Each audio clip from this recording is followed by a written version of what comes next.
السلام عليكم، معكم دكتور طارق من مركز كازابلانكا لزراعه الشعر. معانا مينا جه من 6 شهور، كان بيعاني صلع من الضربه الثانيه، كان عنده السبعتين فاضيين وقال لك وكان عايز يطلع بالمقدمه. دي كانت صوره مينا من 6 شهور.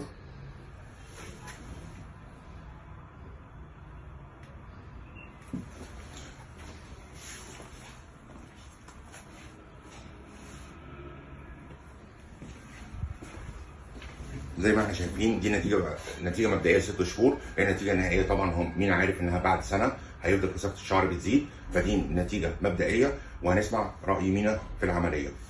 ده اختلاف كبير جدا ما بين قبل العمليه وبعد العمليه في المنطقتين عندي، فالحمد لله يعني حسيت بفرق كبير جدا.